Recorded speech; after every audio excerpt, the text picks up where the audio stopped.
बिस्मिल्लाहिर्रहमानिर्रहीम। Ladies and gentleman, अस्सलामु अलैकुम वरहमतुल्लाहि वबरकातुहू।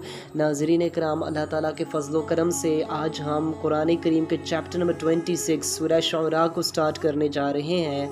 हमारी आज की वीडियो का टॉपिक सूरह शुअरा की वर्स नंबर 1 से लेकर वर्स नंबर 9 की रोशनी में इस्लाम एंड वर्ल्ड रिलीजन्स के हवाले से है। आप सबसे गुजारिश है कि अगर आपको हमारा मैसेज पसंद आए तो हमारे इस पैगाम को अपनी कम्युनिटी के दीगर अफराद तक भी शेयर कीजिए और इस कार खैर में हमारा साथ दीजिए।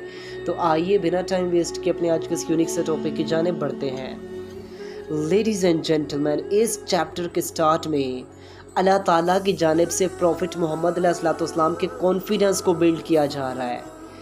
एज़ वी नाउ दैट कि प्रॉफिट मोहम्मद अलैहिस्सलाम की एक लंबी स्ट्रगल के बाद, एक लंबी स्ट्रगल की, उन्होंने एक स्टेट डेवलप की, उन्होंने एक स्टेट बनाई, एक मजबूत रियासत कायम की। लेकिन इसकी दूसरी जानिब हम देखते हैं कि जो आपका आबाई शहर था जिधर आपकी पैदाइश हुई है, अब उस शहर से आपको एक निस्बत थी, आपको एक मोहब्बत थी। अब जो वहाँ मक्का के लोग थे वो बहुत बड़ी तादाद में डिसबिलीवर्स थे, वो इस्लाम से महरूम थे। तो इस मौके पर प्रॉफिट मोहम्मद अलैहिस्सलाम बहुत वरीड हुआ करते थे, बहुत उदास हो जाया करते थे, बहुत परेशान हो जाया करते थे कि ये लोग भी किसी तरह ईमान ले आए। आपकी बहुत बड़ी विश होती थी, ये अल्लाह ताला की तरफ से आपके कॉन्फिडेंस लेवल को बिल्ड किया जा रहा है कि ऐ मेरे हबीब, आप परेशान ना होइए, आप हरगिज़ वरीड मत होइए। ये लोग जो है ये अपने करतूतों की वजह से, अपनी चालाकियों की वजह से अपने दिलों को स्याह कर बैठे हैं।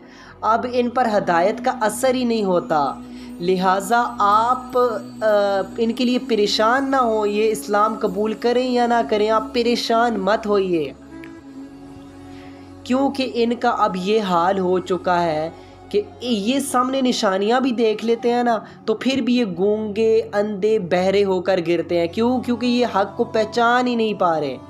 और इसके अलावा अल्लाह ताला फरमा रहे हैं कि बेशक हम इनके लिए आसमान से वाज़िया क्लियर निशानियां भी भेज देते ताकि ये लोग सब के सब ईमान ले आए। लेकिन हमने ऐसा नहीं किया और हम ऐसा करेंगे भी नहीं। क्योंकि हम लोगों को टेस्टिफाई कर सकें। हमने लोगों के सामने दो पाथवे रख दिए हैं। अब हम लोगों की टेस्टिफिकेशन कर सके कि कौन गैब पर ईमान लाता है। अगर हम आसमान से सारी निशानियां ज़ाहिर कर देते, सब कुछ इनकी आंखों के सामने आ जाता, तो फिर ईमान किस तरह का? ज़ाहिर सी बात है। अब आप देखें, जो बिन देखे ईमान लाना, आप देखें वही आपका एक टेस्ट है ना। लेकिन जब आपने सब देख लिया तो फिर वो आपका टेस्ट तो थोड़ी हुआ। तो अल्लाह ताला फरमा रहे हैं कि मैं इनका टेस्ट लूँगा, इनको टेस्टिफाई कर लूँगा कि कौन हक़ पर चलता है और कौन बातिल पर चलता है। और हाँ, मैंने अपना लास्ट मैसेज भी पहुँचा दिया है इन तक। मैंने अपना लास्ट मैसेज, जो मेरी सबसे बड़ी निशानी है, इन तक पहुँचा दिया है, जो बिल्कुल जिसका एक एक लफ्ज़ कुरान करीम का हक़ है, ऑथेंटिक है, ट्रू है, उसमें शक व शुबे की कोई गुंजाइश नहीं। There is no room of doubt in holy Quran.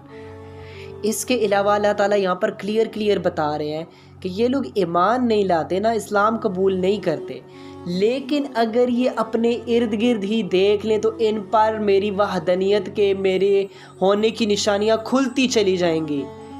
ये अपने इर्द गिर्द, अपनी सराउंडिंग्स में देखें ना, आप देखो, ज़मीन पर देखो, ज़मीन पर तफक्कर तदब्बर करो, गौर करो, आसमान पर तफक्कर तदब्बर करो, गौर करो। और इसके अलावा सबसे इम्पोर्टेंट चीज़, इंसान अपनी पैदाइश पर ही गौर कर लेना तो आई थिंक इनफ है कि ये चीज़ उसे, ये सोच उसे, ये फ़िक्र उसे उसके हकीकी मालिक तक पहुंचा सकती है। लेकिन आज हमारे इंटेलेक्चुअल लेवल बहुत डाउन हो चुके हैं कि हम सोचते ही नहीं, हम समझते ही नहीं, हमारे अंदर क्रिटिकल थिंकिंग की सलाहियतें मौजूद ही नहीं रही। तो लिहाजा हमें चाहिए कि हम अपने इर्द गिर्द सराउंडिंग में ऑब्ज़र्व करें, क्योंकि अल्लाह ताला की बहुत सी निशानियां मौजूद हैं। अल्लाह ताला वाज़िया हमें नज़र नहीं आ रहा ना, लेकिन उसके होने की निशानियां हमारी कायनात में मौजूद हैं और बेशुमार मौजूद हैं। तो लिहाजा उनको देखकर हम अल्लाह ताला पर ईमान लाएं, अल्लाह ताला का जो आखिरी मैसेज है उसको पहचानें, उसका हक़ अदा करें और हम उसी की इम्प्लीमेंटेशन के लिए अपनी पूरी ज़िंदगियों को में जदोजहद करें।